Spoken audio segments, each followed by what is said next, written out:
Thank you, Mr. Chairman, and thank you, Undersecretary Kessler, for being here today. America is in an AI arms race with China. As we compete for the latest memory chips, computing chips, and language learning models, America needs to fund and to support robust export controls that place America at the front of the AI arms race. Undersecretary Kessler, whistleblowers have long been a cornerstone of America's intelligence gathering operations.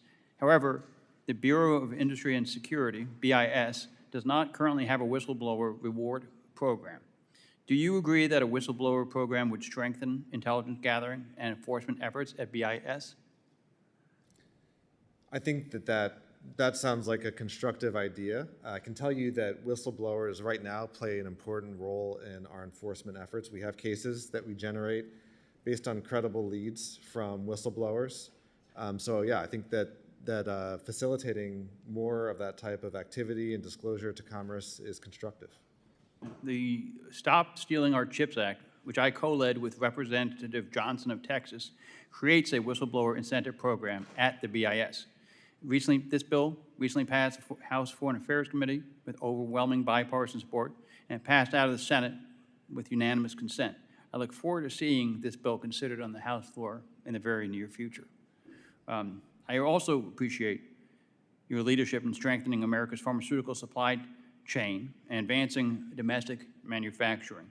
My district is home to numerous rare disease drug developers who are typically small biotechs with only a few FDA-approved products.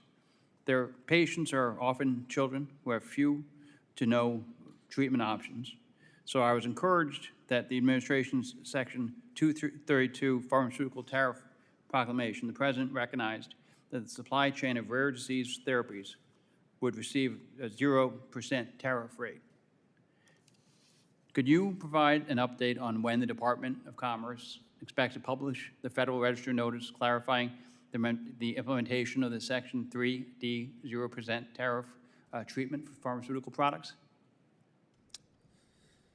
Yes, I expect that in the next, I would say, month or two, certainly before September.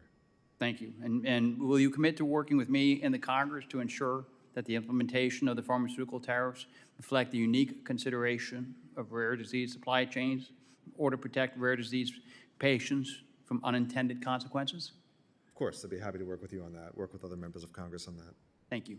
And then on the third question is, the BIS's export control enforcement work is critical to winning the AI arms race with China. I'm glad to see this reflected in your robust funding request for the fiscal year 2027. Can you discuss how BIS would leverage the increased funding requested to prevent diversion of AI chips from their intended destination?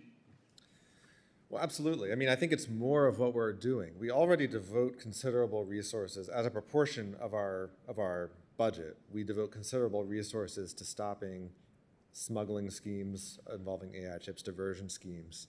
And that's what led, for example, to the case that involves Supermicro, which I mentioned in my opening statement. I think we just need more of it. We know that there's more happening.